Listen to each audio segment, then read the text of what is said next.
le parfum qui t'a dû, la beauté de mon âme, oh mon âme est perdue. Tout mon être est à toi, Seigneur. Jésus, je t'aime. Oh, nous reprenons ce couplet magnifique. Reçois de moi le parfum qui t'est dû, la beauté de ton nom, mon âme. Tout mon être est à toi, tout mon être est à toi. Jésus, Jésus, je t'aime.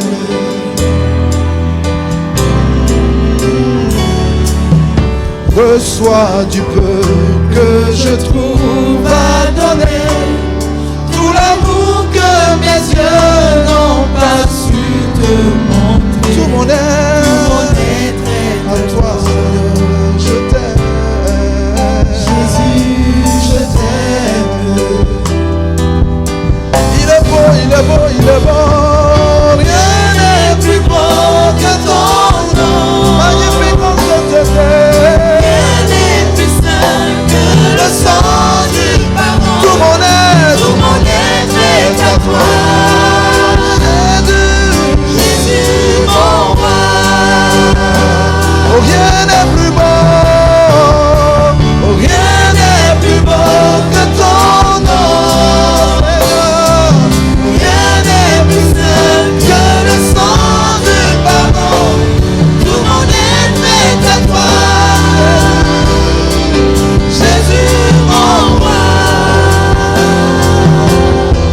Je ne veux rien que vouloir te louer, adorer ton Saint-Nom et ta fidélité. Oh, tout mon être est à toi. Je t'aime, Seigneur, Jésus, je t'aime. Oh, reprenons ce coup. Je ne veux rien que vouloir te louer. Oh oui, je ne veux rien que vouloir te louer, adorer ton Saint-Nom et ta fidélité. Tout mon être est à toi. Tout mon être est à toi. Jésus, je t'aime. Je veux porter, laver tout devant toi. Je veux porter et laver à ta croix les pensées de mon cœur dans le cœur de tes rois. Jésus, mon être est à toi. Jésus, je t'aime. Le peuple de Dieu chante. Rien n'est plus beau que son nom. Rien n'est plus beau que ton nom. Rien n'est plus saint que le sang du pardon. Tout mon être est à toi.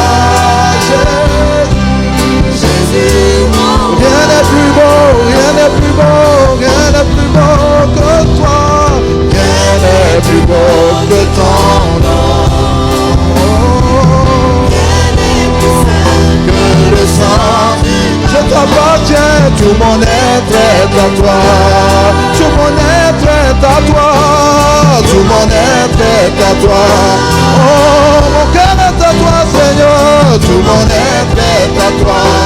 Ce que je suis, ce que tu fais de moi t'appartient. Mon être est à toi. Jésus, mon roi. Jésus, mon roi. Alléluia. Reçois l'adoration. Reçois l'adoration. Ton peuple est monté vers toi, Seigneur. Le roi de gloire. Tu es notre victoire. Digne es-tu, Seigneur. Et reçois,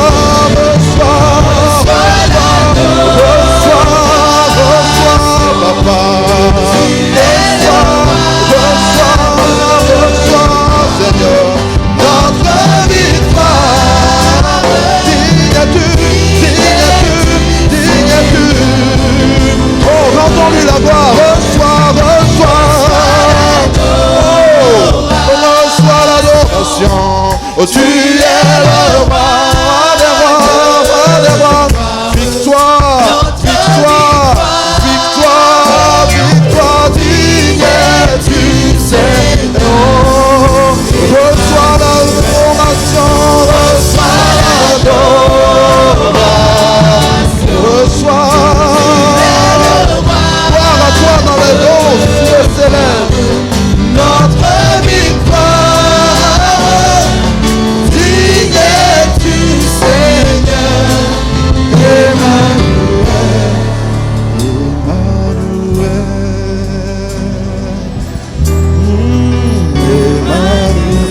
je marcherai avec vous tous les jours. Amen. Je serai avec vous dans tous les combats. Jusqu'à la fin du monde, je serai avec vous, Emmanuel. Oh, c'est toi qui parles au devant de cette armée pour vaincre. Emmanuel, tu es le cavalier qui est en blanc, qui tient l'épée dans sa parole. Tu es la parole, tu es l'archer, nous sommes des flèches, Emmanuel. Tu nous mets dans ton parcours, nous sommes en sécurité, Jésus. Tu nous propulses vers la cible que tu as désignée, Emmanuel.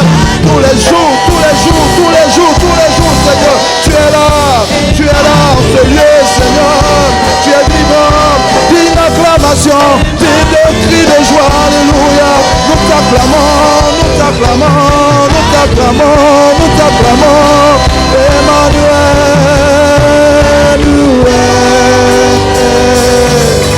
acclamons le roi. Le victorieux, c'est toi, Seigneur. Emmanuel, que cela reste dans nos cœurs toujours, c'est la vérité, Seigneur. Tu es avec nous, Seigneur. Tu es avec nous, Seigneur. Et tu nous le demandes tous les jours. Nous témoignons que tu es là. Nous témoignons que c'est vrai. Nous témoignons que tu es là. Nous témoignons, Seigneur. Alléluia.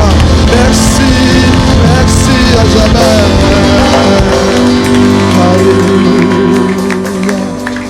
Rends grâce au Seigneur, rends grâce au Seigneur, rends grâce au Seigneur, rends grâce au Seigneur pour toutes ces victoires dans ta vie.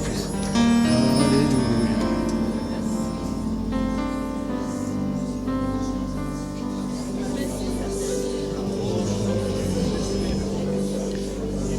Gloire à ton Saint. Gloire à Jésus. Oh, gloire à ton Saint-Nom.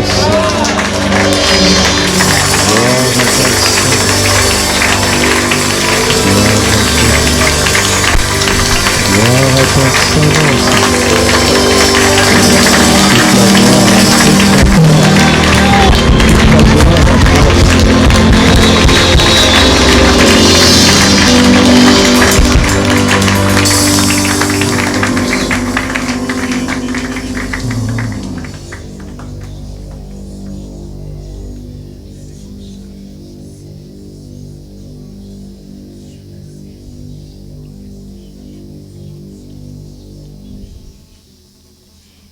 Parle, Seigneur, nous sommes disposés pour t'écouter. Au nom de Jésus, Amen.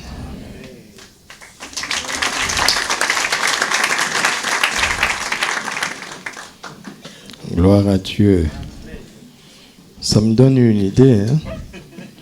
Dans ces 40 jours, je pense qu'il faut qu'il y ait aussi des temps où il n'y a que la louange.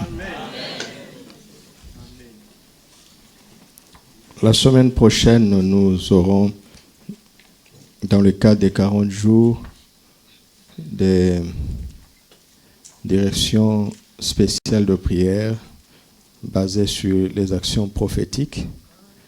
Nous allons expliquer ça le mercredi.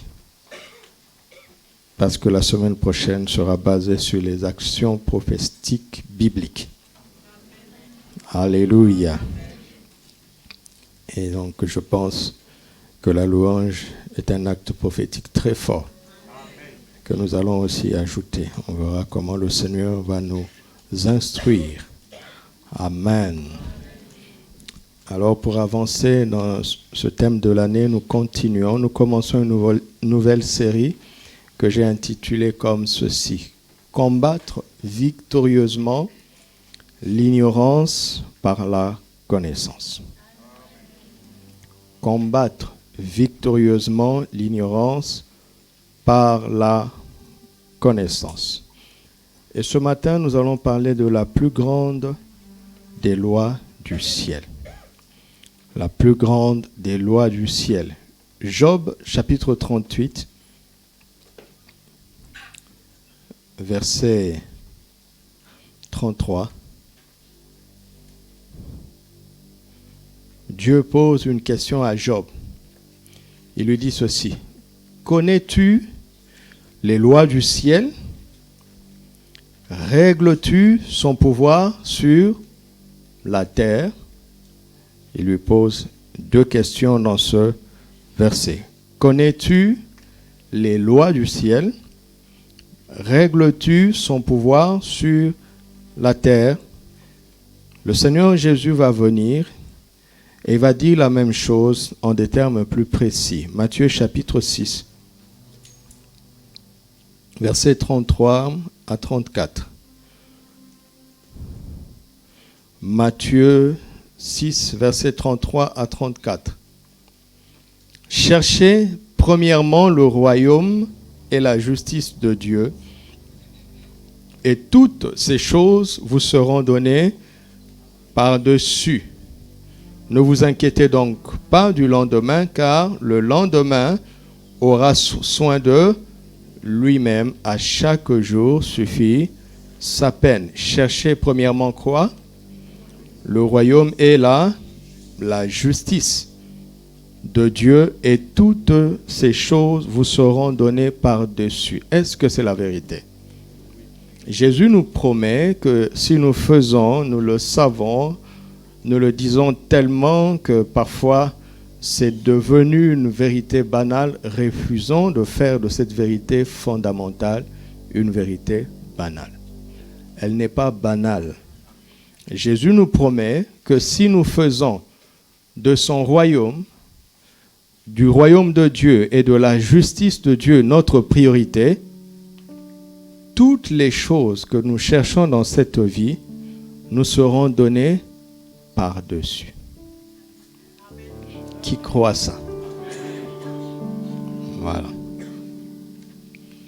Jésus nous promet que si nous faisons du royaume de Dieu et de sa justice notre quête première, toutes les choses que les hommes cherchent, les hommes et les femmes cherchent sur la terre, nous sera donné par-dessus. Il y a des gens qui arrivent à avoir les choses que nous cherchons tous, sans chercher premièrement le royaume de Dieu et sa justice. Cette chose leur est donnée, mais sans fondement. Ces choses ne viennent pas par-dessus quelque chose. Ok? C'est comme désirer avoir une toiture sans maison. Ça ne sert à rien. Pas vrai? Ça ne sert à rien. Alors, les lois du ciel dont Dieu a parlé à Job, c'est tout simplement les lois du royaume des cieux. Parce que le royaume est organisé dans une justice divine. Et on ne parle pas de justice sans qu'il y ait de la loi, n'est-ce pas? Sans qu'il y ait une constitution. Le royaume des cieux, c'est cette atmosphère céleste, ce cadre céleste que Jésus a fait venir sur la terre. Alléluia. 2 Corinthiens, chapitre 2, qui est en fait le verset que nous allons beaucoup exploiter durant cette série. 2 Corinthiens, chapitre 2, verset 11. Même si ça commence par « afin », ne vous en faites pas, on reviendra sur le contexte. Paul dit « afin de ne pas laisser à Satan l'avantage sur nous, car nous n'ignorons pas ses desseins. » Les desseins ici, ce sont simplement les intentions. Amen. Paul nous apprend que si nous ignorons les desseins de Satan, il aura de l'avantage sur nous. Ok? Si nous ignorons les desseins de Satan ou les intentions de Satan, il aura de l'avantage sur nous. Qui veut que le diable ait de l'avantage sur lui? Personne, absolument, n'est-ce pas? Mais notre simple volonté ne suffit pas. Tu peux désirer ardemment ne donner aucun avantage à l'ennemi dans ta vie. Si tu es ignorant de ses desseins, de ses intentions, il aura de l'avantage pour autant. Le problème ici, c'est donc l'ignorance, n'est-ce pas? L'ignorance des desseins de l'ennemi. Verset 14 du même passage. Voici maintenant Paul qui dit « Grâce soit rendue à Dieu qui nous fait toujours triompher en Christ. » Il ne parle pas d'une victoire finale, mais il parle d'une vie de triomphe, une vie quotidienne de triomphe. C'est-à-dire qu'il rend grâce à Dieu parce que chaque jour, Satan n'a aucun avantage sur lui, sur eux. Toujours. D'accord? Grâce soit rendue à Dieu qui nous fait toujours triompher en Christ et qui répand par nous en tout lieu l'odeur de... Ah, voici le secret ici. Le secret, c'est la connaissance qui chasse l'ignorance. Et parce qu'il y a cette connaissance de Dieu, il n'y a pas d'ignorance. Et parce qu'il n'y a pas d'ignorance, l'ennemi n'a aucun avantage. Et parce que l'ennemi n'a aucun avantage, on triomphe toujours. Alléluia. Voilà. L'introduction est toujours fondamentale. Après, vous allez voir que nous allons couler beaucoup plus facilement. Alors, 2 Corinthiens 2:11 montre la possibilité que l'ennemi pourrait avoir d'avoir de l'avantage sur nous. C'est une possibilité. Vous et moi devez savoir que Dieu ne veut pas ça, n'est-ce pas? Dieu ne veut pas ça.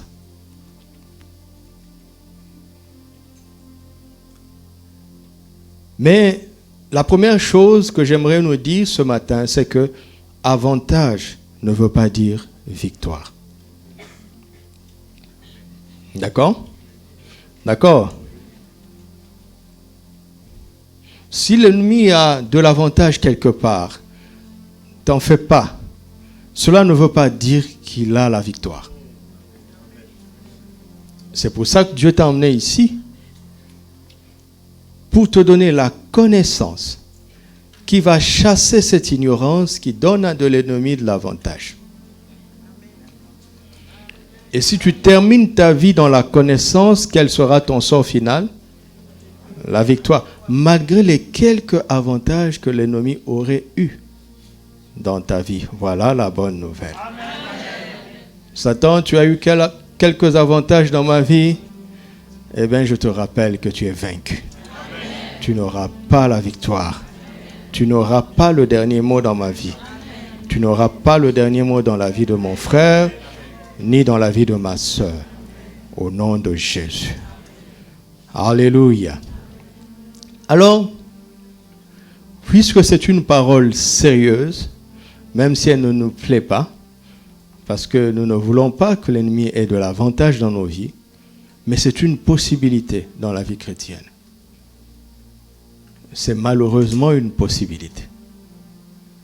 Alors nous devons considérer avec attention ce passage pour essayer de comprendre ce que le Saint-Esprit a voulu nous dire dans la bouche de son serviteur, l'apôtre Paul. Il y a une information très importante dans 2 Corinthiens 2:11, c'est qu'il s'agit des desseins de Satan et pas de ses actions. Plus que de ses actions, il s'agit de ses intentions. Vous savez, le plus souvent, les actions du diable sont évidentes, n'est-ce pas? On n'a pas trop besoin de discernement pour connaître les actions du diable. Quand il y a le mal, c'est la main du diable. N'est-ce pas? Quand il y a la destruction, c'est la main du diable. C'est évident.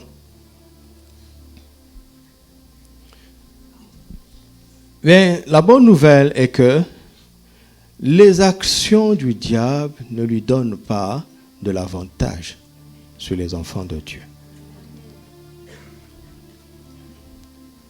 Mais ce sont ses intentions. Nous devons donc apprendre à connaître les intentions du diable au-delà de ses actions.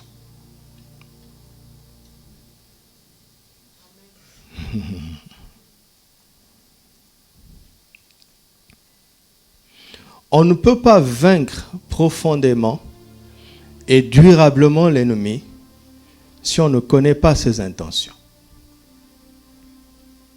Si on ne combat que ses actions, on aura des victoires superficielles et des victoires éphémères. Mais si on comprend ses intentions et qu'on arrive à le vaincre dans ses intentions, on aura des victoires profondes et durables. Alléluia.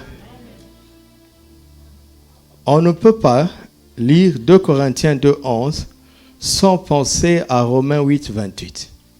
N'est-ce pas? Romains 8:28 dit quoi? Nous savons que toute chose concourt au bien de ceux qui aiment Dieu et qui sont appelés selon son... Ah, il y a le dessein de Dieu et il y a les desseins du diable. Il y a l'intention de Dieu, une intention de Dieu, et il y a les intentions du diable. Alléluia. Et quand on aime Dieu et qu'on répond à l'appel de son dessein, de son intention, cela nous met dans une sécurité absolue. De telle sorte que peu importe ce qui pourrait arriver, ces choses finiront par concourir à notre bien. Pourquoi? Parce que Dieu nous aime? Non. Parce que nous aimons Dieu. Dieu aime tout le monde. Mais ceux qui sont en dehors de son dessein ne jouissent pas de cette bénédiction. Cette bénédiction est pour ceux qui aiment Dieu. Pas pour ceux que Dieu aime. Parce que Dieu aime tout le monde. Dieu a tant aimé le monde qu'il a donné son Fils unique pour tout le monde, n'est-ce pas? Mais toute chose ne concourt pas au bien de tout le monde. N'est-ce pas? Ça ne sert à rien de dire ça va aller. Non, ça ne va pas forcément aller. Mon ami, prends courage, ça va aller. C'est peut-être faux. Ça ne va pas forcément aller. N'est-ce pas? Vœux de prospérité, de longévité, de bénignité, de combativité, tous les IT là, ne viendront pas forcément. Par contre, il peut y avoir des choses qu'on ne nous souhaitera jamais et qui pourraient arriver au courant de l'année, mais qui concourront à notre bien.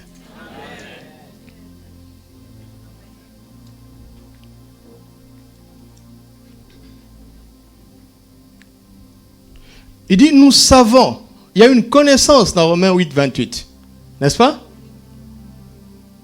Il y a une connaissance du dessein de Dieu. Qui fait que peu importe les desseins du diable,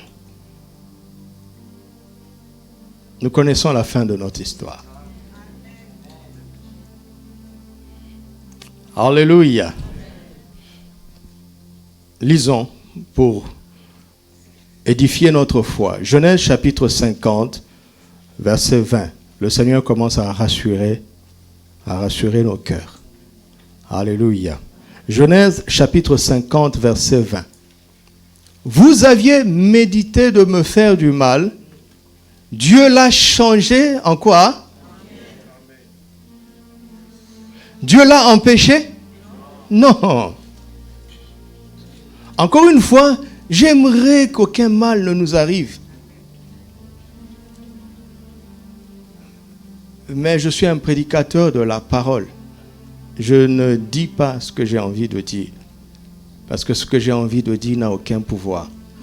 C'est la parole de Dieu qui a le pouvoir. C'est l'évangile qui a la puissance pour sauver. Vous aviez médité de me faire du mal. Dieu l'a changé en bien. Pour accomplir ce qui arrive aujourd'hui. Pour sauver la vie à un peuple nombreux. Dieu avait une intention. Et il a laissé faire les mauvaises intentions. Parce qu'il est capable de changer le mal en bien. Je recommence. Dieu est capable de changer le mal en bien. Mais parce qu'il a un but. Il a un but d'accomplir aujourd'hui ce qu'il avait prévu depuis longtemps.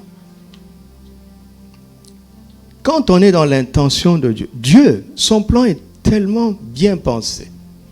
Son plan est tellement parfait que tout ce qu'il cherche, c'est de convaincre quelqu'un de son amour, d'entraîner cette personne à l'aimer et à le pousser à marcher sur le rail de son intention. Dès que tu fais ça, Dieu peut dormir tranquille. Et il dit, advienne que pourra.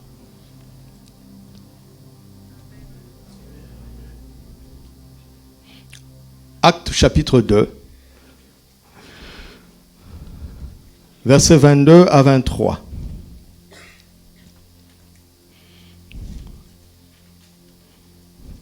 Hommes israélites, écoutez ces paroles. Jésus de Nazareth, cet homme à qui Dieu a rendu témoignage devant vous par les miracles, les prodiges et les signes qu'il a opérés par lui au milieu de vous, comme vous le savez vous-même. Cet homme livré selon, arrêté et selon, vous l'avez crucifié, vous l'avez fait mourir par la main des impies. Mais c'était prévu. C'était dans le dessein de Dieu. C'était dans sa préscience, la science qui précède toutes les sciences. C'était prévu, dis à quelqu'un, c'était prévu.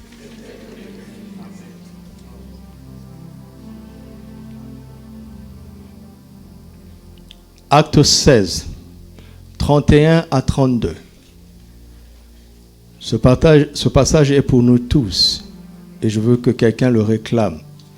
Paul et Silas répondirent, « Crois au Seigneur Jésus et tu seras sauvé. »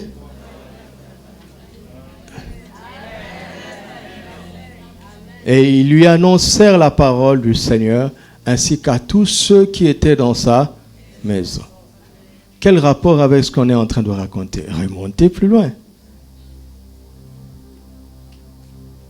Paul et Silas se retrouvent en prison parce qu'ils ont délivré une femme qui était possédée de l'esprit de Python et qui était au service des autorités de la ville.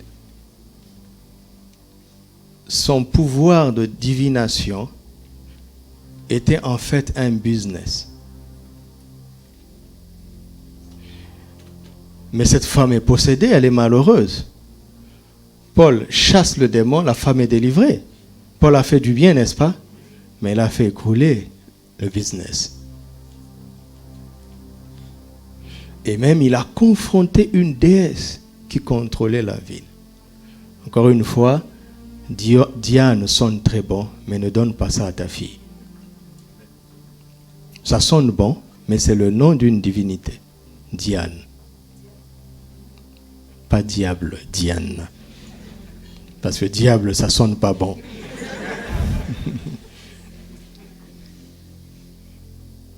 Si on t'avait appelé Diane, les parents ne savaient pas, c'est pas grave.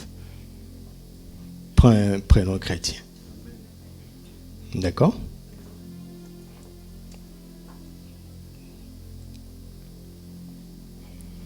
Alors, Paul et Silas se retrouvent en prison pour avoir fait du bien.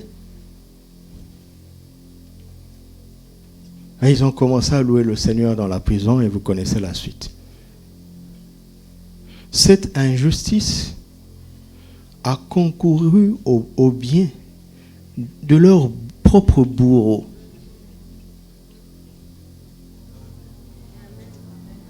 Et Paul va annoncer l'évangile à celui qui avait ordonné aux gens de le fouetter.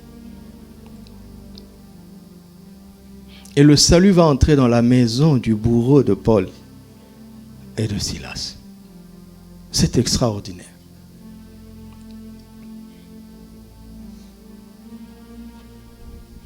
Quelqu'un aime Dieu ici? Quelqu'un connaît l'intention unique de Dieu pour l'humanité? C'est quoi? Quelqu'un sert au service de cette intention? À partir de ce moment-là, tu as l'assurance vie. Amen. Quel que soit ce qui va arriver, ça concourra à ton bien. Et ce n'est pas moi qui le dis.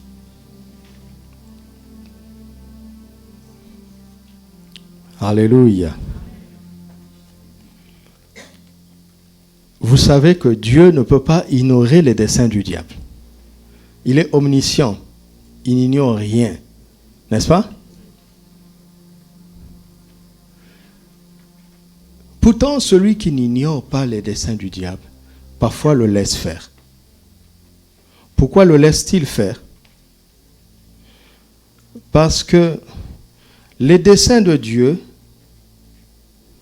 n'empêchent pas toujours ceux du diable. Mais le dessein de Dieu peut se servir des desseins du diable.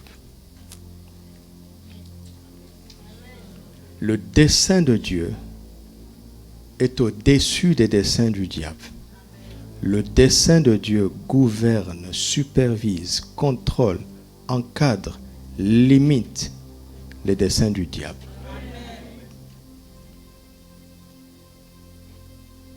Et tout ce que le dessein de Dieu permet comme dessein du diable dans nos vies finira par concourir à notre bien.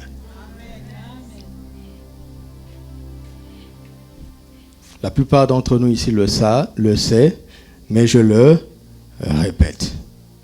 Amen. Quand Paul nous demande de ne pas ignorer les desseins du diable, il ne parle pas de Dieu. D'accord? Il parle de nous. Il parle de nous. Quel que soit ce qui arrive dans la vie, assis-toi d'abord, essaie de comprendre les intentions derrière ces événements, derrière ces circonstances, derrière ces actions. Parce que ce que tu vois, ce n'est pas le vrai problème. Le diable peut détruire certains en leur donnant de bonnes choses. Il peut vouloir détruire d'autres en les empêchant d'avoir de bonnes choses. Donc l'abondance ou le manque, ce n'est pas ça, l'information.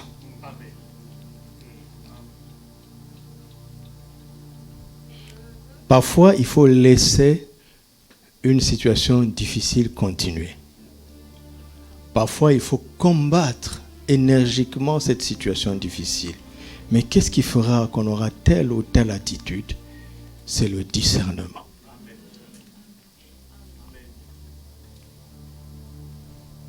Alléluia. C'est le discernement. C'est ce qui fait que parfois Dieu ignore certaines de nos prières. Parce que nous ne prions pas selon sa volonté. Nous voulons empêcher ce qu'il a permis pour notre bien. Et parfois nous laissons faire ce que lui veut qu'on combatte. D'accord? Il n'y a pas une attitude unique à avoir une fois pour toutes. Chaque jour, il faut chercher à avoir du discernement. Et prier selon la volonté de Dieu. Alléluia. Parce que si nous ignorons les intentions du diable, nous lui laisserons quelque avantage dans nos vies, qui n'en soit plus ainsi dans nos vies au nom de Jésus. Alors, regardons encore une fois de plus Romains chapitre 8, verset 28.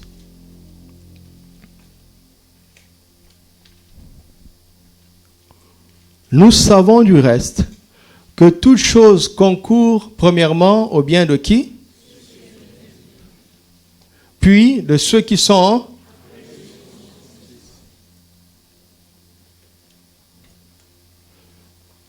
La première chose que Dieu veut, c'est de voir qu'on l'aime. N'est-ce pas? C'est la première chose. Et la deuxième chose, c'est qu'il veut que nous répondions à l'appel de son dessein, de son intention, qui n'est qu'une seule, le salut des hommes. Alléluia. Depuis la chute en Genèse 3, Dieu n'a qu'une seule intention. C'est de sauver les gens.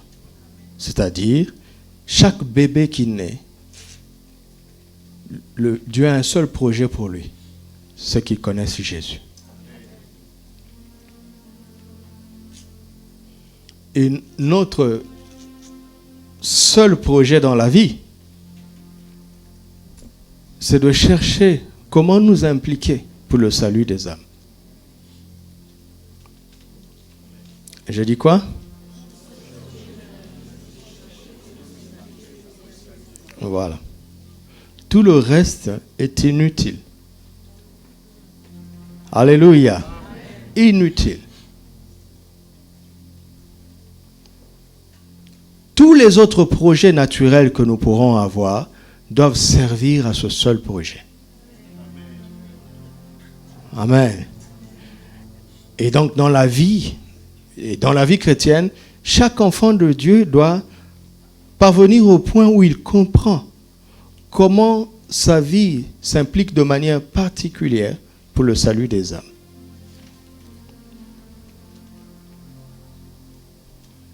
Par exemple, si à la fin de ce message, je lance un appel et qu'une âme est sauvée, nous aurions été plusieurs à travailler pour cela.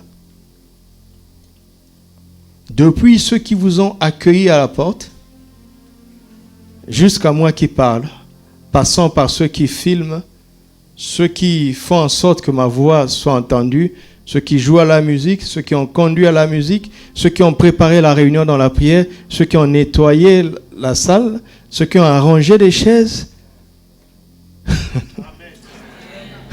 Ce sera notre succès à nous tous. Mais chacun y aura contribué de manière différente. Vous avez compris? Alors, dans la vie, quand tu avances, tu dois chercher à comprendre quel est ton appel dans cette intention. Une seule. Amen. Si je n'avais pas compris ça, je serais peut-être médecin selon mon père ou architecte selon moi-même. Mais mon Créateur voulait que je sois prédicateur de l'Évangile. Mais avant de le comprendre, j'ai passé des dizaines d'années à aimer Dieu. Je l'aimais vraiment. J'avais rempli la première condition.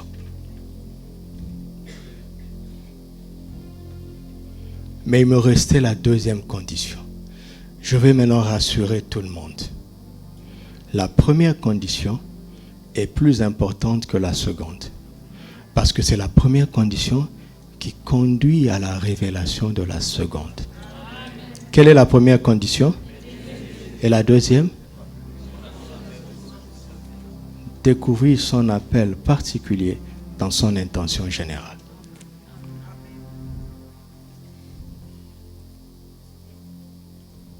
Vous savez que dans la chair, ce n'est pas facile à découvrir. N'est-ce pas? Certains même sont devenus pasteurs alors qu'ils n'étaient pas appelés à ça. Le ministère va les détruire. Ils n'auront pas de sécurité parce qu'ils ne sont pas dans leur appel.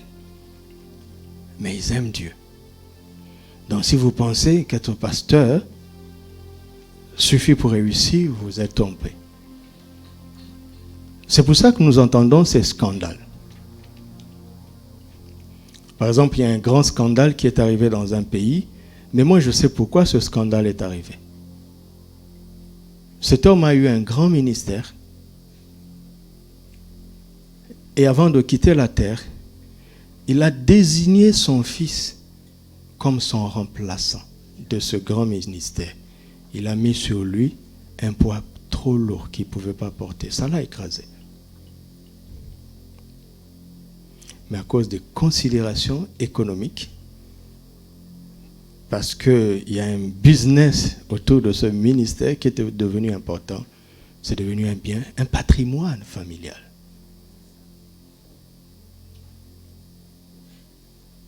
Et avec les pressions du ministère, cet enfant ne pouvait pas résister au dessein du diable. Parce qu'il n'est pas là où il devait être. Et les desseins du diable ont eu raison de lui. Prions pour sa repentance, ne le critiquons pas. D'accord? Ne le critiquons pas. Mais il n'y a pas de sécurité quand tu n'es pas là où tu dois être. Mais tu ne peux pas trouver l'endroit précis où tu dois être si tu n'aimes pas Dieu. Il y a quelqu'un qui aime le Seigneur? Continue dans cet amour. L'amour va te conduire tout seul vers la découverte de ton appel. Il n'y a pas de technique pour ça. Veille seulement à l'aimer et à toujours l'aimer. Alléluia. Retenez ça. Vous allez voir comment cela va nous aider. Amen. Alors, le conseil que Paul nous donne, c'est de ne pas ignorer les desseins du diable. Il y a un homme dans la Bible qui a ignoré les desseins du diable. C'était pourtant un homme intègre et juste. Il n'y avait pas pareil homme que lui sur la terre. C'est Dieu lui-même qui a vanté la qualité de cet homme. Je parle de qui? De Job. Très bien. Job, chapitre 1.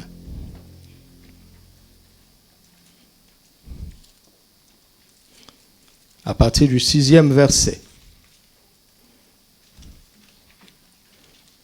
Or, les fils de Dieu vinrent un jour se présenter devant l'Éternel, et Satan vint aussi au milieu d'eux. L'Éternel dit à tous les fils de Dieu, il parle à qui? À Satan. D'où viens-tu? Et Satan répondit à l'Éternel, de parcourir la terre et de m'y promener. Pauvre vagabond. L'Éternel dit à Satan, dans ton vagabondage là, as-tu remarqué mon serviteur Job? Il n'y a personne comme lui sur la terre. Waouh! C'est un homme intègre et droit, craignant Dieu et se détournant du mal. Waouh! Et Satan répondit à l'Éternel, est-ce d'une manière désintéressée que Job craint Dieu? Ne l'as-tu pas protégé, lui, sa maison et tout ce qui est à lui? Tu as béni l'œuvre de ses mains et ses troupeaux couvrent le pays. Mais étends ta main, touche à ce qui lui appartient, et je suis sûr qu'il te maudit en face. L'Éternel dit à Satan, voici, tout ce qui lui appartient, je te le livre. Seulement, ne porte pas la main sur lui. Et Satan se retira de devant la face de l'Éternel. Ça se passe où? Au ciel, dans le domaine spirituel, dans l'invisible. Job ne sait pas, n'est-ce pas? Maintenant, descendons sur la terre. Un jour, ça n'a pas été immédiat. Vous comprenez? Satan a eu la permission de Dieu, mais il ne s'est pas précipité. Il a réfléchi. Pour ceux qui pensent que Satan est bête, il a réfléchi. Parce qu'il veut frapper de manière chirurgicale. Parce que son intention n'est pas que Job perde des choses, mais qu'il maudisse Dieu. C'est ça son intention. Il y a des gens qui vont maudire Dieu en ayant beaucoup.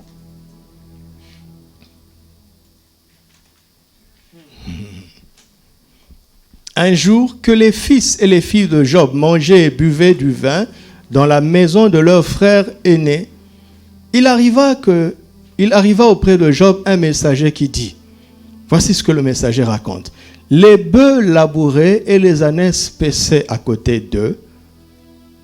Des Sabéens, c'est un peuple, ce sont donc des humains, se sont jetés dessus et les ont enlevés et ont passé les serviteurs au fil de l'épée. Je me suis échappé moi seul pour t'en apporter la nouvelle. Il parlait encore lorsqu'un autre vint et dit, le feu de Dieu est tombé du ciel, a embrasé les brebis et les serviteurs et les a consumés. Et je me suis échappé moi seul pour t'en apporter la nouvelle. Premièrement, les Sabéens, donc un peuple barbare. Deuxièmement, le feu de Dieu. Il parlait encore lorsqu'un autre vint et dit, des Chaldéens. Ainsi de suite. Verset suivant. Il parlait encore lorsque vint un autre et dit, tes fils et tes filles mangeaient et buvaient du vin dans la maison de leur frère aîné. Et voici un grand vent est venu de l'autre côté du désert et a frappé contre les quatre coins de la maison. Elle s'est écroulée et les jeunes gens, sur les jeunes gens, et ils sont morts. Je me suis échappé moi seul pour t'en apporter la nouvelle. Alors Job se leva, déchira son manteau, se rasa la tête, puis, se jetant par terre, il dit, je suis sorti nu du sein de ma mère, et nu je retournerai dans le sein de la terre. L'Éternel a donné et l'Éternel a ôté, que le nom de l'Éternel soit béni. En tout cela, Job ne pécha point et n'attribua rien d'injuste à Dieu. Arrêtons-nous d'abord ici. Je veux nous montrer quelque chose. L'heure est déjà passée.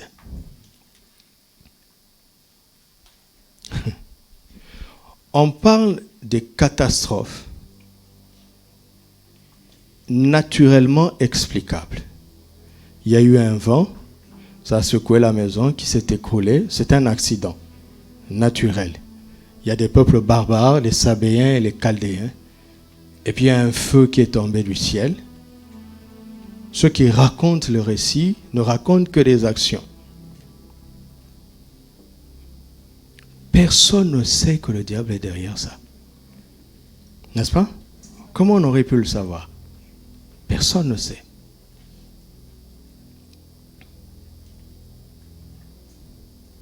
Et ce qui est intéressant, même sans le savoir, même sans savoir que ça venait du diable, Job n'attribua rien d'injuste à Dieu. Alors écoute-moi, avant d'avoir le discernement, tu dois prendre la résolution, une ferme résolution, que peu importe ce qui va t'arriver dans la vie, jamais tu ne maudiras Dieu. Jamais tu n'insulteras Dieu. Jamais tu diras que Dieu t'a abandonné.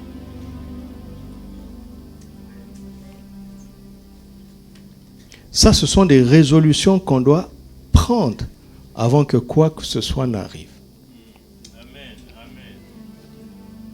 Mais Job est vraiment ignorant.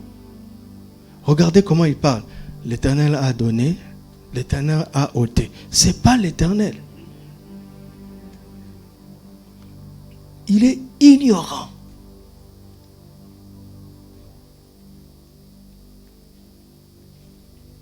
Continuons. En tout cela, Job ne pécha point et n'attribua rien d'injuste à Dieu. Continuons. Chapitre 2. Or, les fils de Dieu vinrent un jour se présenter devant l'Éternel, et Satan vint aussi au milieu d'eux se présenter devant l'Éternel. L'Éternel dit à Satan, « D'où viens-tu » Et Satan répondit à l'Éternel, « De parcourir la terre et de m'y promener. » Il ne raconte pas ce qu'il a fait. dans la maison de Job. C'est un menteur.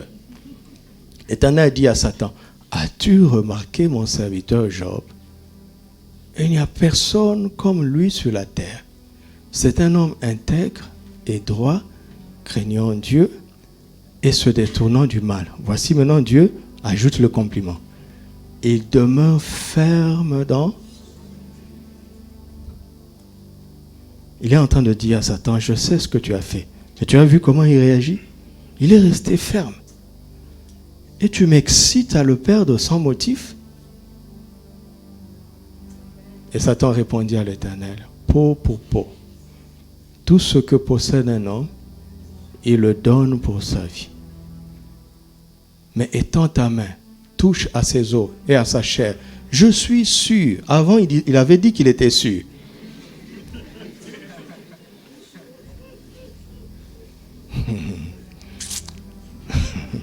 Il ne se répand même pas. L'Éternel dit à Satan, vois, je te le livre seulement. Vous savez, quand Dieu dit seulement, épargne sa vie. Si Dieu n'avait pas dit ça, le diable est tellement méchant que Dieu fixe des limites. Écoute-moi, rien ne peut t'arriver qui dépasse les limites que Dieu avait fixées. Et à l'intérieur de ces limites, tu es en sécurité. À l'intérieur de cette limite, tu réussiras toujours. Satan se retira devant la face de l'Éternel, puis il frappa Job d'un ulcère malin, depuis la plante du pied jusqu'au sommet de la tête. Et Job prit un tesson pour se gratter et s'assit sur la cendre. Sa femme lui dit, tu demeures ferme dans ton intégrité, maudit Dieu et meurs. Qui est en train de parler? Qui est en train de parler dans la bouche de cette femme? Mais Job lui répondit, tu parles comme une femme insensée. Ce que tu dis n'a pas de sens. Quoi? Nous recevons de Dieu le bien et nous ne recevrions pas aussi le mal? En tout cela, Job ne pécha point par ses lèvres. L'homme ne connaît pas tout, ne comprend pas tout. Les actions du diable ont réussi dans sa vie, mais pas ses intentions. Vous avez compris? Et quand les intentions du diable ne réussissent pas, il n'a aucun avantage sur vous.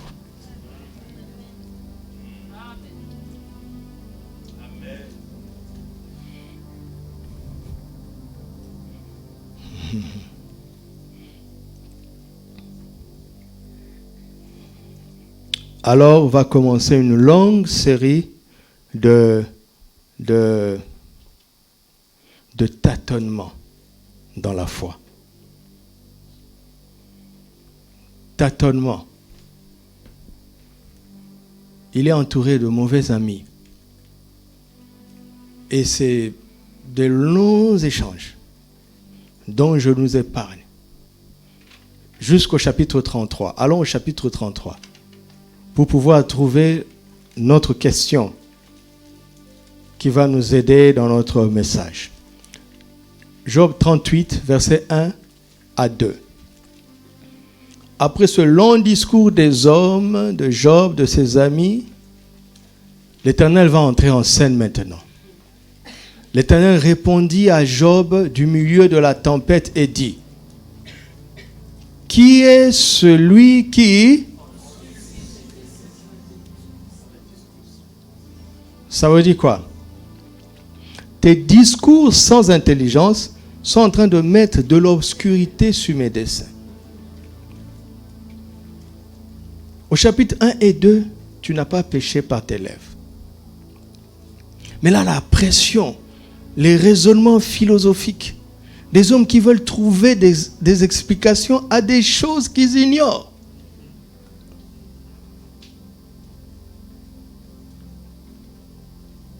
des débats philosophico-théologiques, des débats sociologiques, existentiels, et qui sont en train de mettre de l'obscurité dans les desseins de Dieu. Des discours sans intelligence. Continuons. Saint terrain comme un vaillant homme, je t'interrogerai et tu m'instruiras. Où étais-tu quand j'ai fondé la terre? Dis-le si tu as de l'intelligence. Rien que dans le chapitre 38, Dieu va lui poser 33 questions. C'est des questions auxquelles il n'y a pas de réponse. Quand je méditais, je disais au Seigneur, c'est des questions auxquelles Job n'avait qu'à dire non. Le Saint-Esprit m'a dit non. Est-ce que tu as lu les questions? Tu réponds par une connaissance ancienne de ce chapitre. Lis-le. J'ai commencé à lire. J'ai vu qu'il y a des endroits où il aurait pu dire non. Il y a des endroits où il aurait pu dire je ne sais pas. Il y a des endroits où qu'est-ce qu'il va dire? Où étais-tu quand j'ai fondé la terre? Quelle sera la réponse? Je ne sais pas, non? Il y a d'autres questions, il doit dire non. Il y a d'autres questions, il doit fermer simplement la bouche. Ça veut dire quoi? Dieu ne lui posait pas ces questions pour qu'il réponde. Il lui posait ces questions pour qu'il apprenne.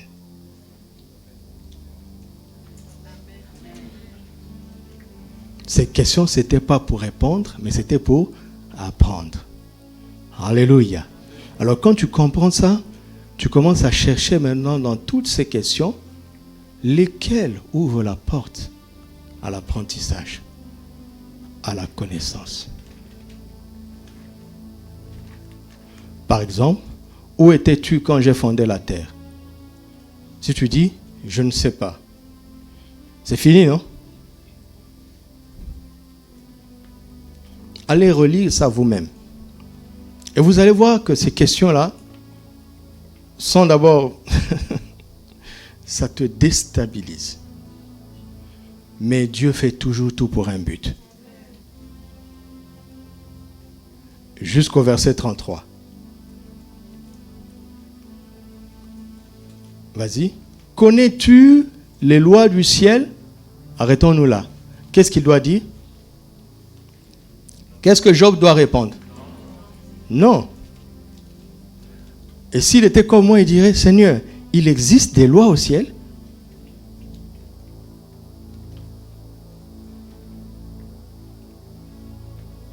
Mais il dit quoi? Règles-tu son pouvoir sur la terre? Qu'est-ce que Dieu est en train de dire là? Si Job dit non, c'est pas ce que Dieu voulait. Vous voyez? Ce sont des questions qui sont en même temps des informations. Il dit, depuis que tu existes, as-tu commandé à l'aurore? As-tu dit au matin de rester à sa place? Bien sûr que non. Je dirais, Seigneur, non. Et il passe. Mais ici, là, c'est une question qui donne une information. Connais-tu les lois du ciel? Règles-tu leur pouvoir sur la terre? C'est ça? Il y a combien de lois? Plusieurs. N'est-ce pas? Il y a combien de pouvoirs? Non, c'est le pouvoir de qui? Du ciel. Il dit, le ciel est au-dessus de la terre.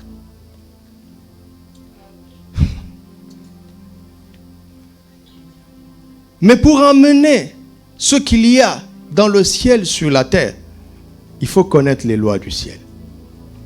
C'est la connaissance des lois du ciel qui te permet d'amener le pouvoir du ciel sur la terre.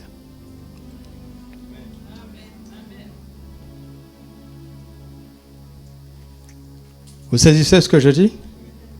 Par exemple, Jésus nous enseigne à prier, il nous dit, lorsque vous priez, dites ceci, notre Père qui es aux cieux, que ton nom soit sanctifié, que ton règne vienne, que ta volonté soit faite sur la terre comme au ciel.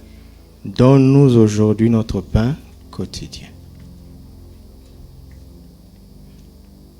Nous pouvons connaître le manque sur la terre, mais le manque n'existe pas au ciel. Faites descendre l'abondance du ciel sur la terre par la loi de la prière. Ça, c'est une loi du ciel. La loi de la prière. C'est pourquoi ces 40 jours sont bénéfiques. Parce que nous utilisons une loi du ciel. Par exemple, Jésus doit nourrir une multitude. Il prend le peu qu'il a. Il lève les yeux. Et il rend grâce. Il donne, il distribue. Ça devient de l'abondance. Il utilise une loi du ciel. La loi des actions de grâce. Et vous savez, le Seigneur n'a jamais fait un même miracle de la même manière, 2 fois. N'est-ce pas? Est-ce que vous savez que nous tous ici, nous avons déjà expérimenté le miracle de la multiplication en étant reconnaissants quand on avait peu. C'est pour ça que tu es encore en vie. Le Seigneur a multiplié ça différemment de ce qu'il avait fait en Matthieu. Mais il a quand même multiplié. Reste reconnaissant. C'est une loi du ciel. J'ai déjà cité la loi de la prière, j'ai cité la loi de l'action de grâce. Il y a beaucoup de lois.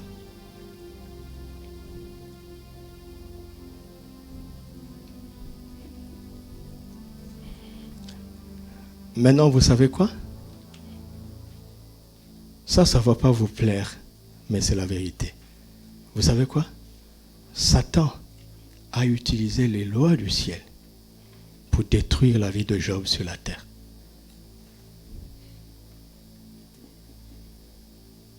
Vous ne saviez pas ça? Tout s'est décidé où? Au ciel, quand il a parlé à Dieu.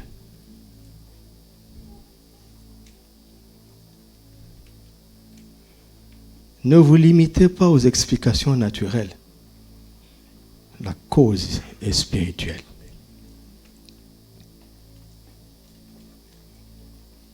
Satan connaît les lois du ciel. Certaines lois du ciel. Vous voulez que je vous le montre? Éphésiens 6, verset 10.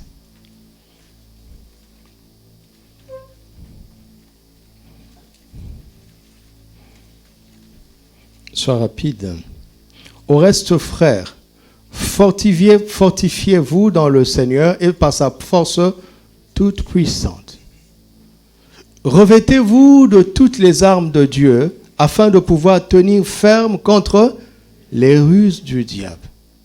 Car nous n'avons pas à lutter contre la chair et le sang, mais contre les dominations, contre les autorités, contre les princes de ce monde des ténèbres, contre les esprits comment? Qui sont où?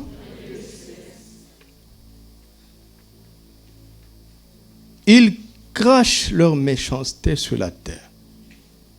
C'est pour ça que les catastrophes arrivent, les destructions arrivent, les malheurs arrivent, parce que les lieux célestes sont au-dessus de la terre.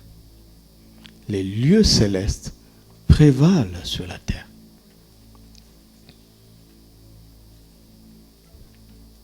Satan maîtrise certaines lois pour régler le pouvoir des esprits méchants dans les lieux célestes sur la terre.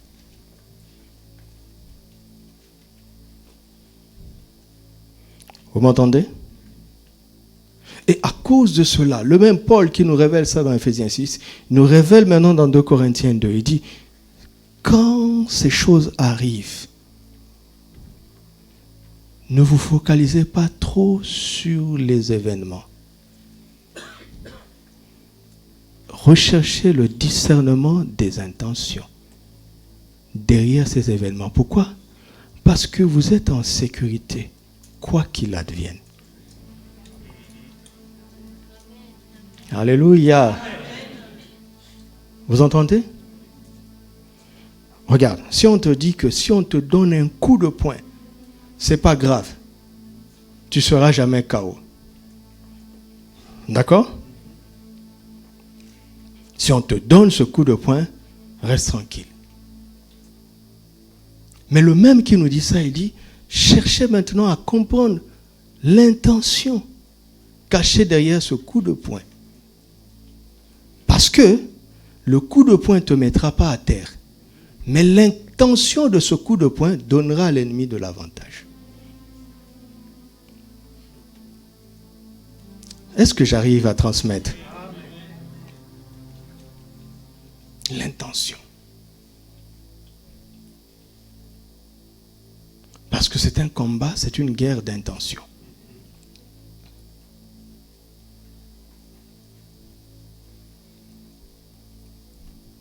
Vous savez, Dieu est intègre. Il me disait hier, oui, je sais que tu acceptes que celui qui connaît les lois du ciel réglera le pouvoir du ciel sur la terre. Mais je suis intègre. Donc si Satan découvre les lois du ciel, il s'en servira aussi. Oui ou non? C'est comme la même arme qu'on utilise pour se défendre. La même arme, on peut l'utiliser pour tuer. La même arme.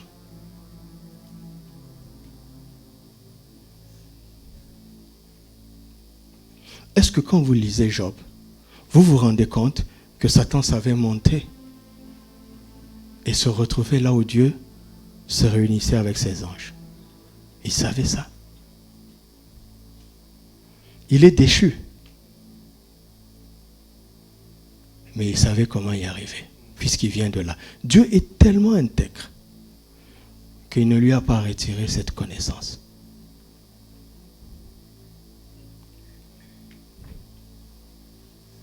Jusqu'à ce que Jésus ne meure et qu'il monte au ciel. Il a emmené son sang. Il a purifié les choses célestes. À partir de ce moment-là, l'intégrité de Dieu lui permet de dire à Satan, tu ne peux plus monter ici. Parce que tu n'es pas pur. Le sang de Jésus.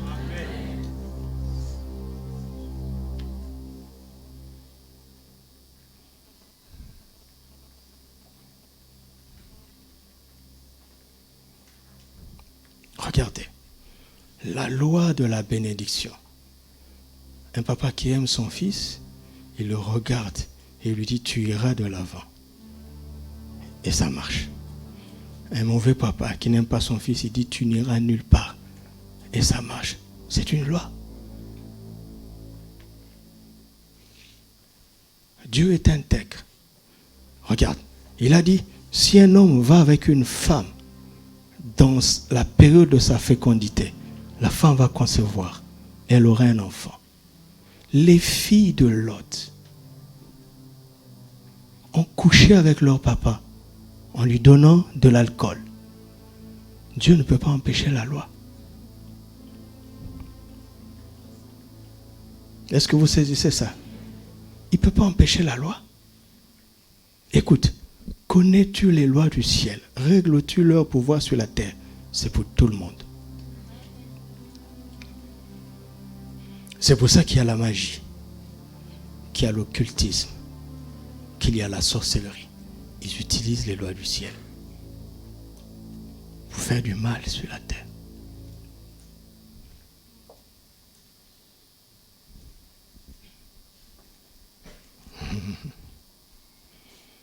Gloire à Jésus. Pourquoi je dis ça? Éphésiens 1. verset 19. Verset 19. Pour que nous sachions, ainsi de suite, quelle est envers nous qui croyons l'infinie grandeur de sa puissance, se manifestant avec efficacité par la vertu de sa force. Il a déployé cette puissance infiniment grande, n'est-ce pas? Il a déployé quand il a ressuscité des morts. En le faisant où encore au-dessus de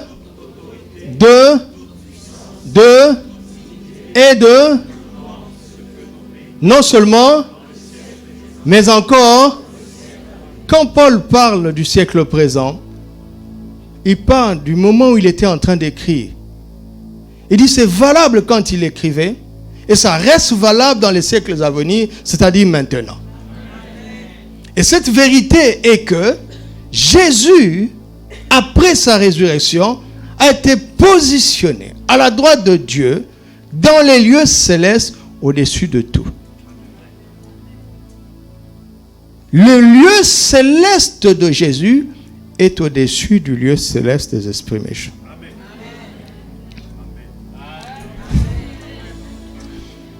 Le lieu céleste des esprits méchants prévaut sur la terre. Mais le lieu céleste de Jésus prévaut sur le lieu céleste des méchants. C'est pour ça que quand les esprits méchants crachent la malédiction et que tu recours à Christ, il a le pouvoir d'annuler ça. Il est assis dans la cour de cassation. Il annule cette loi. Tu commences à comprendre? Mais tu ne peux pas apprécier la valeur de la position de Christ si tu ne comprends pas la position du diable. Tu ne peux pas apprécier à sa juste valeur.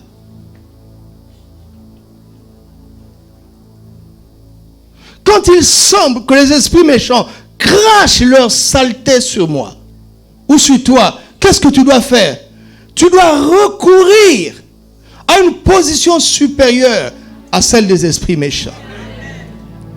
Et demander l'abrogation de ces lois-là.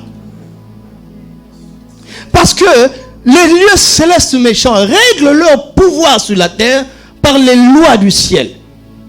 Et si tu découvres des lois supérieures à partir d'une position supérieure, tu peux abroger ça et remplacer par quelque chose de meilleur.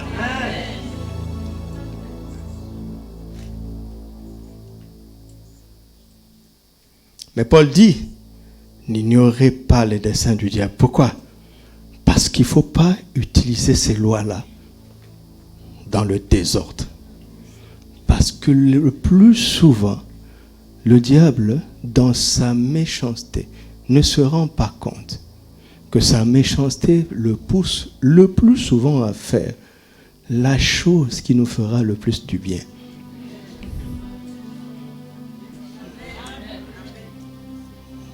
Tu ne veux pas dire amen, hein? Job 42.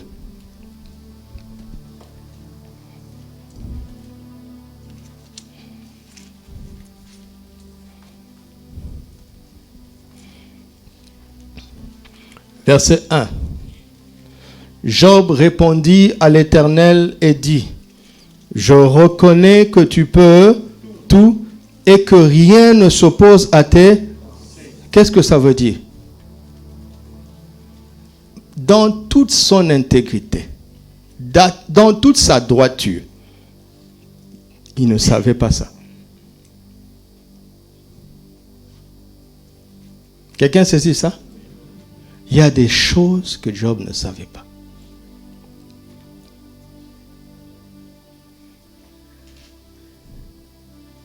Et qu'est-ce qui l'a emmené à le savoir? C'est dans ta gorge.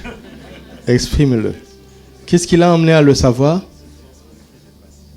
C'est le fait que Dieu ait laissé le diable faire. Il ne savait pas.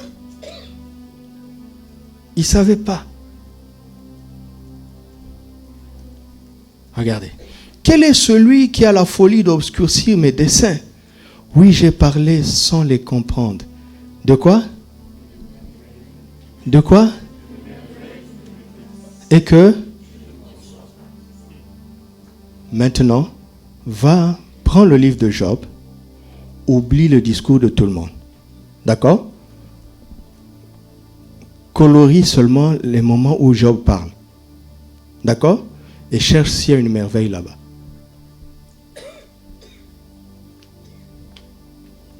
Il n'y avait que des plaintes, des plaintes, des plaintes. A posteriori, il se rend compte que c'était des merveilles. Dieu a la capacité de changer le mal en bien. Chaque mal que Satan faisait, Dieu le transformait en merveille. En merveille. Parce que Dieu répond aux intentions par des intentions. Parce que si c'était un combat d'action, Dieu allait changer les choses rapidement.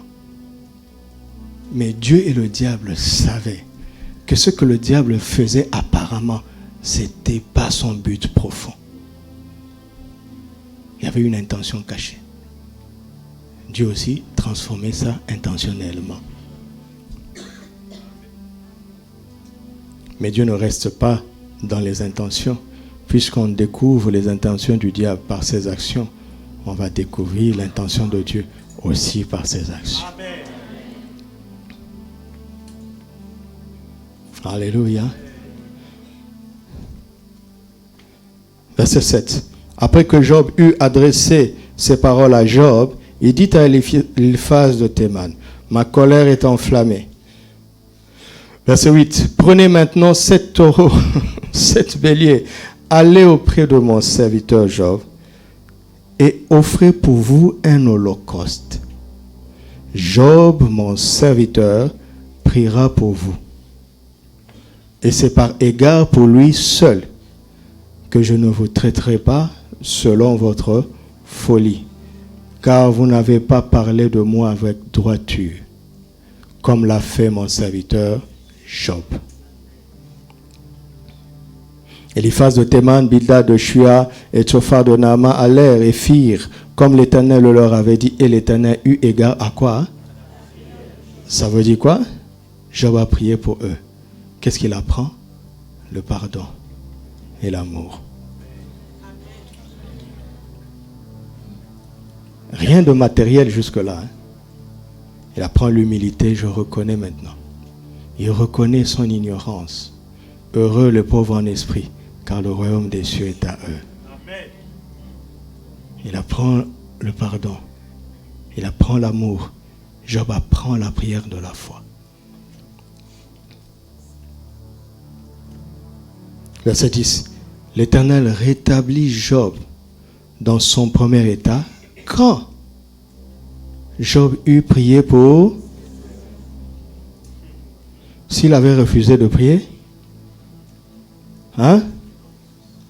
Quand on te fait du mal, ne te focalise pas sur l'action. L'intention du diable, c'est de te rendre méchant comme ses esprits. Et si tu ne pardonnes pas, tu ne pries pas, tu bloques toi-même le flot de la restauration. C'est pas que Dieu est incapable, c'est toi qui l'empêches de te rétablir. Est-ce que quelqu'un entend la voix du Seigneur?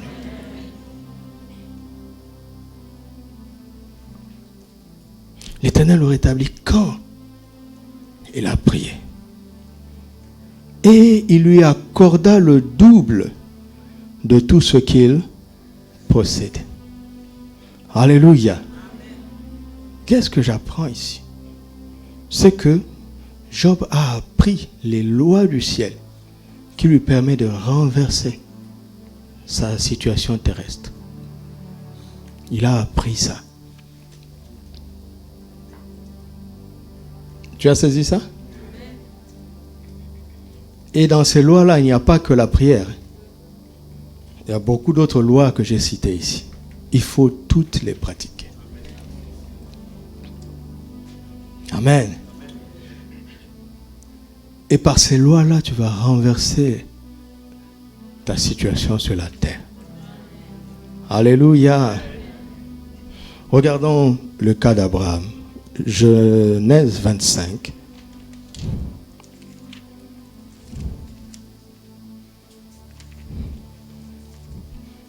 Genèse 25. Je savais que je n'irais pas très loin dans le message que j'avais préparé. Genèse 25, versets 7 et 8.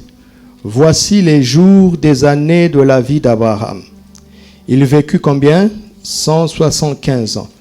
Abraham expira et mourut après une heureuse vieillesse, âgé et rassasié de jours.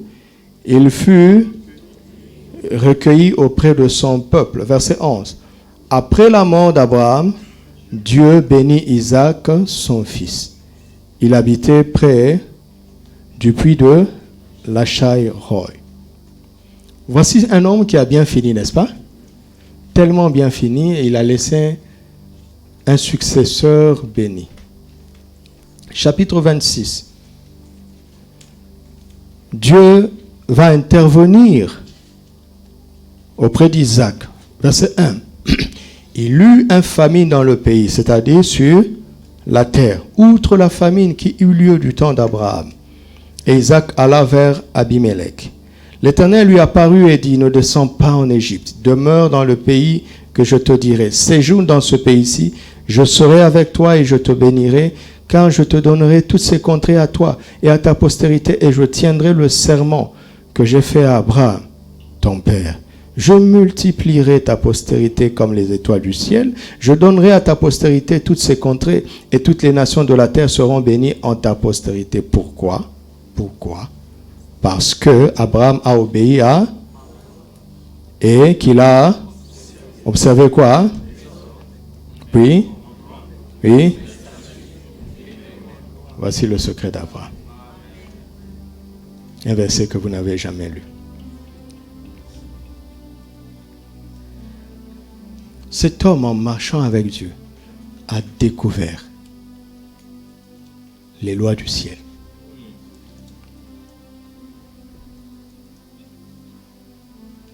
Et Dieu est en train de rassurer son successeur. Il dit, écoute ce que je veux te dire. Parce que ton père a appris ça. Tu sais comment il a fini. Non, ne regarde pas ce qui se passe sur la terre. Si tu connais mes lois, peu importe ce qui se passe sur la terre, tu vas régler le pouvoir du ciel sur la terre. Mais il faut connaître mes lois. Pourquoi? Parce que l'ennemi manipule certaines lois célestes pour faire du mal sur la terre. Vous entendez?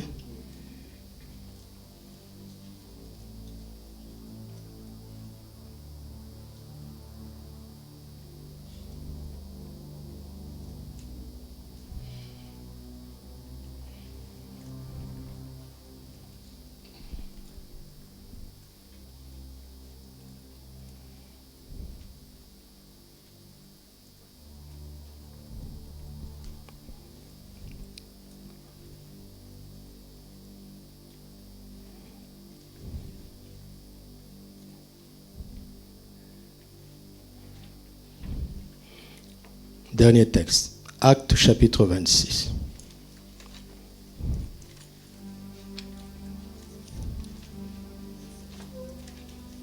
Versets 17 et 18. Je t'ai choisi du milieu de ce peuple et du milieu des païens vers qui je t'envoie, afin que tu fasses quoi? Tu leur ouvres les yeux pour qu'ils passent et à Dieu, pour qu'ils reçoivent par la foi en moi le pardon des péchés et l'héritage avec les sanctifiés. Au bout de la chaîne, ce que Dieu veut donner, c'est quoi? c'est le pardon des péchés et l'héritage avec les sanctifiés, n'est-ce pas? Il a suscité Paul pour cette mission. Et il montre à Paul comment Paul doit procéder. Qu'est-ce que Paul doit faire? Il doit leur ouvrir les yeux pour qu'ils passent des ténèbres à, puis de la puissance de Satan à Dieu. Qu'est-ce que Paul apprend? Paul apprend que la puissance de Satan se cache derrière les ténèbres. N'est-ce pas? Mais la présence de Dieu se manifeste avec la lumière. Parce qu'il dit de la puissance de Satan, pas à la puissance de Dieu, à Dieu lui-même, sa personne, sa présence. Autrement dit, le diable n'a pas besoin toujours de se présenter. Mais il peut entretenir de l'ignorance. Parce que toute ignorance sert à la puissance de Satan. Toute ignorance. D'accord?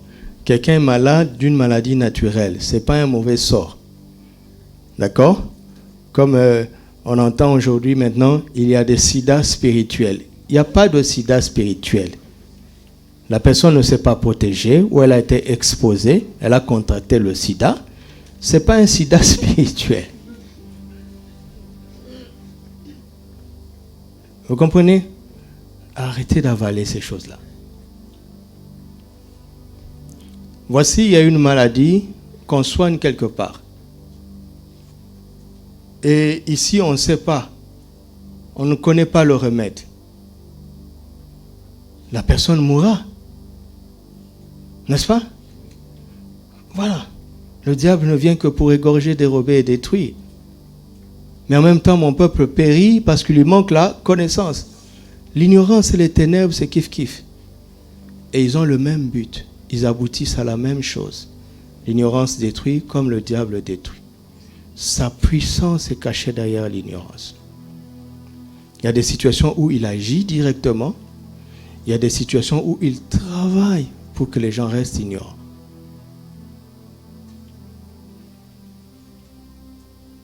Parce que ça lui convient.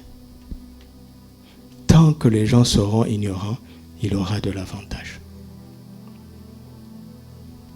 Alors qu'est-ce que Dieu veut? C'est qu'on amène la lumière. La lumière de sa présence. Maintenant, dites-moi, comment on fait ça? Comment on fait ça? Par une méthode tellement simple qui est à la portée de tout le monde. Au commencement, Dieu créa les cieux et la terre. Au commencement était la parole. La parole était avec Dieu. La parole était Dieu. Elle était au commencement avec Dieu. Toutes choses ont été faites par elle. Et rien de ce qui a été fait n'a été fait sans. En elle était, et la vie était. Cette lumière vient de quoi? De la vie de sa parole.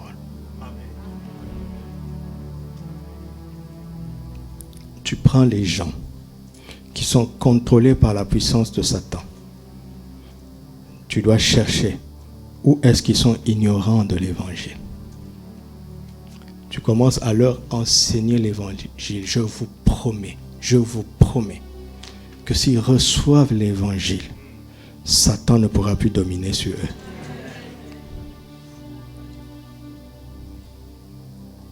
Parce que la puissance de Satan travaille derrière les ténèbres de leur ignorance. Tu m'entends? Ta parole est une lampe, une lumière sur... C'est quoi? La parole de Dieu. Alléluia. La parole de Dieu. La parole de Dieu. La parole de Dieu. Et c'est ce que je suis en train de faire.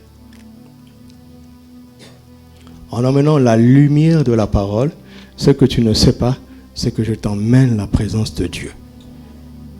À chaque fois qu'une écriture devient claire pour toi, quand tu dis, ah oui, j'ai compris ça, tu es éclairé, n'est-ce pas? La présence de Dieu entre dans ce domaine que Dieu n'occupait pas à cause de ton ignorance. Dieu lui-même se présente. Quand Dieu se présente, Satan fout le camp tout de suite. Il n'y a pas de combat du tout, hein? Mais si le peuple n'aime pas la parole,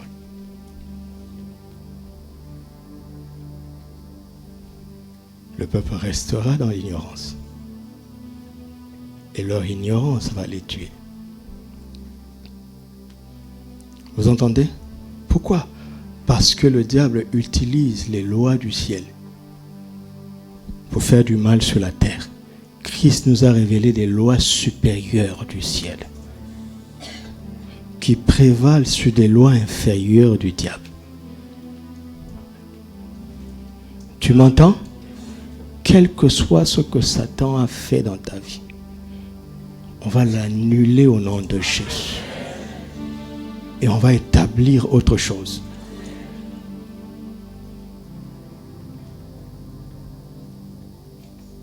Il y a plein de lois comme ça. Quelqu'un est dans le manque et s'accroche à ce qui lui reste. Lisez la Bible. Souvent, Dieu te demande de donner ça. Tout ce qui te reste. Pourquoi? Parce que il sait que toi, tu connais la soustraction. Parce que quand tu donnes, tu dis, je perds. Tu fonctionnes avec une loi terrestre.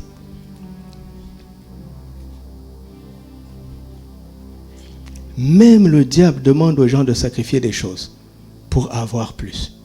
C'est une loi céleste? Oui ou non? Oui ou non? En Afrique, c'est facile à dire, parce que ça fait partie de notre quotidien. Quelqu'un qui sacrifie son enfant pour avoir la promotion. Ça arrive, non? Ça marche, non? Ça marche, non? Mais c'est une loi du ciel. Dieu a sacrifié son fils. Vous ne saviez pas que c'est une loi?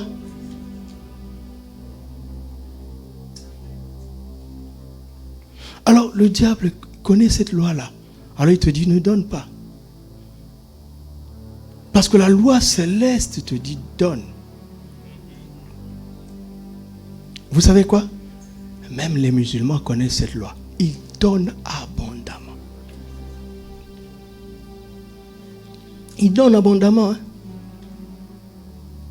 Et ils sont bénis abondamment. C'est une loi céleste. Alors quand Dieu vient, il te parle, il est en train de te révéler une loi supérieure qui va te permettre de vaincre ce problème terrestre. Tu m'entends?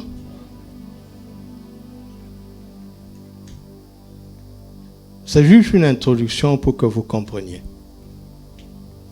Je vais balancer souvent les lois du ciel et comment l'ennemi maintient le peuple de Dieu dans l'ignorance pour avoir de l'avantage sur lui. Malgré le nom de Jésus, le Saint-Esprit, l'onction. Mais l'ignorance là est un problème. Pourquoi? Parce que Dieu est intègre. Dieu a dit mon peuple périt parce qu'il manque la connaissance. Dieu a déjà dit. Le diable a dit amen. Je ferai en sorte qu'ils soient ignorants. Je ne peux plus les attaquer parce qu'ils ont le Saint-Esprit en eux. Je ne peux plus les posséder parce que leur corps est le temple du Saint-Esprit. Je ne peux pas. Mais je peux faire en sorte que les ténèbres restent. Vous m'entendez? Mais si tu n'aimes pas la parole de Dieu, si tu n'aimes pas l'enseignement, tu seras un chrétien faible. Avec Jésus en toi, le Saint-Esprit en toi.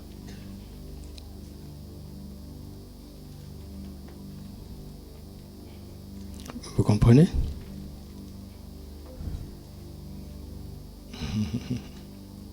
Vous êtes devenus attentifs à la fin. Que Dieu prépare nos cœurs. Alléluia. Alléluia. Dites avec moi, Père, merci pour ta parole ce matin. Parce que je te connais, je sais que tu ne veux pas que le diable ait de l'avantage sur moi. Même pas un petit peu. Même pas un seul jour.